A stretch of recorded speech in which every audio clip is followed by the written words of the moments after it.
going on with you guys? It's your boy Said, man. Said Revenge, whatever you want to call your boy. It's 2026 first and foremost. So I want to say I'm very thankful, very blessed, very fortunate. I'm grateful, man. Very grateful. I'm proud of myself, how far I came. And I just want to be very thankful that I got a cast around me. I got a supporting cast around me, whether that's family, friends, people that I don't even know that watch these videos. I'm just very grateful, bro. I'm very grateful to the man above that I could wake up every morning and thank God and have food on the table and clothes on my back and a roof over my head so I could be protected. And everybody else should feel the same way. You feel me? Everybody else should go along this great path of life that we are able to live, thanking the man above, bro. So I just want to get that off my chest and want to tell y'all that I'm very thankful. But in today's video, I want to talk about love possibly being a sacrifice, right? You know, when it comes to getting into a relationship or just talking to someone, you know, there's always the stage of, hey, how you doing? What's your favorite color? What you like to do? What's your favorite shoes? What's your hobbies? You know, what type of, the simple questions that we all have been through 10 times over with different women. And, you know, yeah, it could get a little repetitive at the same time, but it's like, you know, if you love women, bro, I don't give a fuck if I gotta do that shit a million times over, nigga. I love women. If you look good, I gotta give myself a chance. Because ain't no life worth living if I'm just sitting back and watching all these fine ass women walk by me and not saying a word. Even if she blocked my shit off the backboard like LeBron. Even if she swapped my shit like Cade Cunningham has been doing this whole season when niggas try to dunk on his shit. I'm still gonna go at it. I'm still gonna try. Cause I'm not about to be lonely in my late 20s and early 30s in the club, you know, trying to get some stripper to fill me up with some, you know what I'm saying, fill me up with some joy that I've been needing from an actual relationship. You feel me? But love is a sacrifice, bro. And a lot of times people don't want to make that sacrifice because people be so worried about getting their heart broken in two because of the things they see on the media. You know, and obviously I have seen some crazy shit on social media where I was like, man, see, this is why I'm single now, bro. This is why I'm okay with being single until it hits 10, 11 o'clock at night. And the next thing I know, I'm sitting up here like, damn. But at the same time, love is great, bro. Even though it's a sacrifice, love is great, bro. And when you get past the question phase, like, you know, getting to know the person, and then y'all get to the linking part, and not linking at the fucking crib trying to fuck on the first time, but like y'all linking and going somewhere nice, going on a date, you know, going to a, you know, if it's in the summer, y'all going on a picnic, or if y'all, it's winter time, y'all going to a drive-in movie theater, or y'all making gingerbread houses and snowmen. If it's snow where y'all at, it don't ever snow where I'm at. Or y'all, you know, if it's Halloween around that time, y'all matching costumes or matching PJs, and y'all having different types of Halloween. Well, if you, let me take that back, nigga. If your girl going to a Halloween party, nigga, you might be cooked. But see what I'm saying? Like, love could be like, you see what I'm saying, bro? Like, I just did it right there. Like, I just said, if your girl going to a Halloween party, she's cooked. And you know where that stems from? Social media, bro. We got it, bro. This shit is crazy. But for real though, like, love is a sacrifice, bro. And the type of mindset that I just displayed right there comes with it, bro. Like, when you love somebody so bad, you know, first of all, you don't see yourself with nobody else, bro. When you sit there and you bought roses for the woman, you sat there and you took this girl on dates, you bought her some food, clothes, Billie Eilish perfume, you bought her a nail kit, a nail set, whatever they call it. You know, you did all these things, bro. Like, for example, I seen some on TikTok where a girl spent like $30 on her nigga, but her nigga spent like a band or two on her. And I'm like, my nigga, if I spend a band or two on a girl, bro, nigga, she's not leaving. Like, we're living and we're dying together. I'm sorry, ain't no, oh, like, this relationship is, it's not gonna work out like I'm not trying to hear none of that, nigga. I ain't trying to sound like no crazy man. I ain't trying to sound like a fucking most wanted criminal. But it's like, my nigga, 2 bands? And you talking about you want to leave? Oh, man. Hey, a nigga might blow his shit smooth off his head if I... Boy, hell no. 2 bands, you can't get 2 bands back. Not in this world. Not where this world's trying to milk you of everything. They trying to milk you for drinking water. They trying to milk you for sniffing air. Like, they trying to milk you for talking. You feel me? Like, bro, hell no. But that's what I'm saying. Like, love is a sacrifice, bro. And we gotta be able to be okay with like the bad shit happening.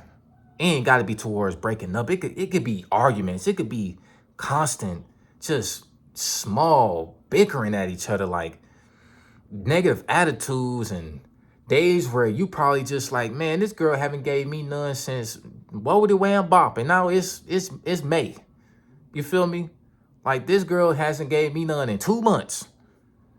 And I'm just sitting here like, damn, like, do she still love me? Like, I understand, like, sex ain't everything, but like, shit.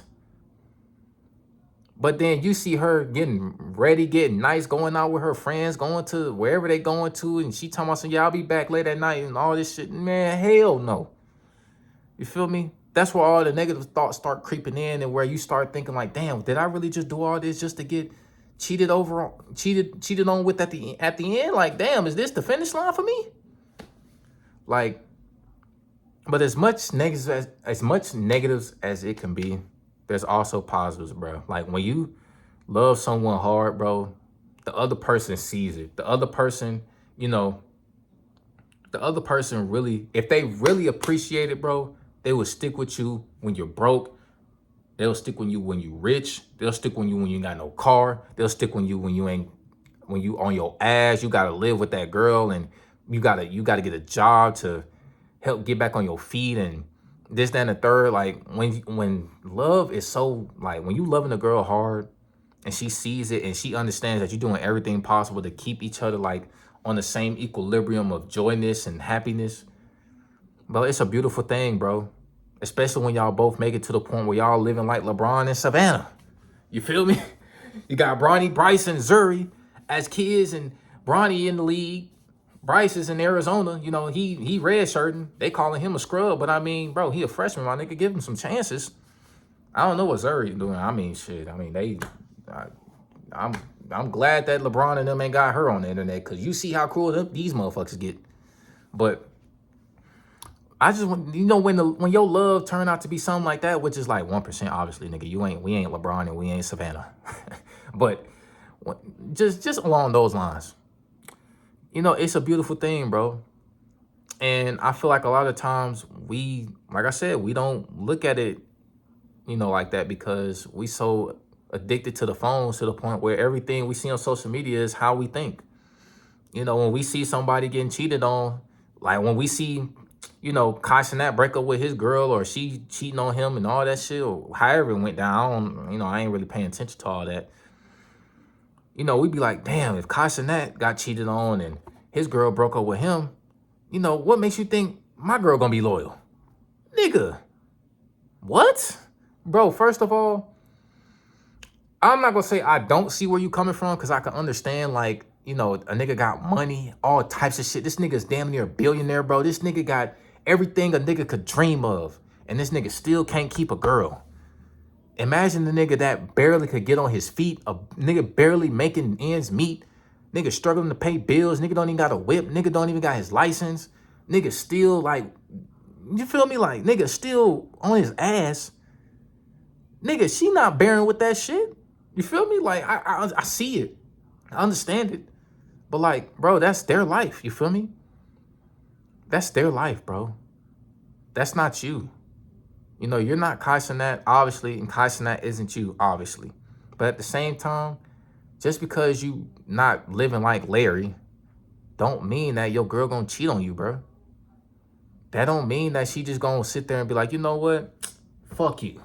I'm finna go out and go to downtown, wherever, and go find me a dude that's looking like he's just living like Larry, And then next thing you know, the dude that's looking like he's living like Larry is finna cheat on her and do her the worst way imaginable. And now she gonna come crawling back to you thinking that, oh man, I just made a dumb decision. No, bitch, fuck you. But that's what I'm saying. Like, bro, love is a sacrifice, bro. You feel me? There's so many things that go into it. You know, social media can only show so many things that love has for us. Like, and obviously the social media platforms are not going to promote the great things about love. They're not going to show the anniversaries and the great companionships and the good things. Like people don't feed on that shit. Like people, yes, there's gonna be people that appreciate it and give round of applause for it, but man, social media is full of little ass niggas, especially TikTok, a bunch of little ass niggas that don't really care about that shit. They want to see some relationships where bitches and niggas is throwing hands. They want to see some shit where a girl threw a fucking chair at a nigga in his apartment complex. Bit him with a nigga with a frying pan. Wham, wow, wham.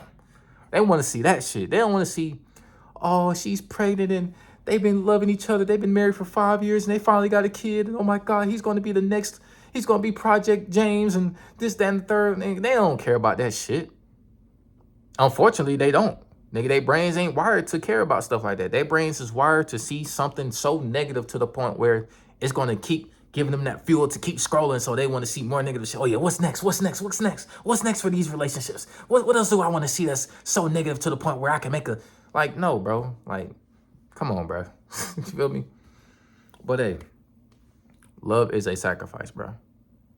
And it's okay if you made that sacrifice and it didn't work. All relationships is not going to turn out to be long and everlasting. Some relationships going to last 2 months, and you're going to have to learn from those 2 months of that relationship of what you have to do and what you got to do to get better for your next relationship. Shit, that relationship you just got out, the next relationship, that's probably your wife.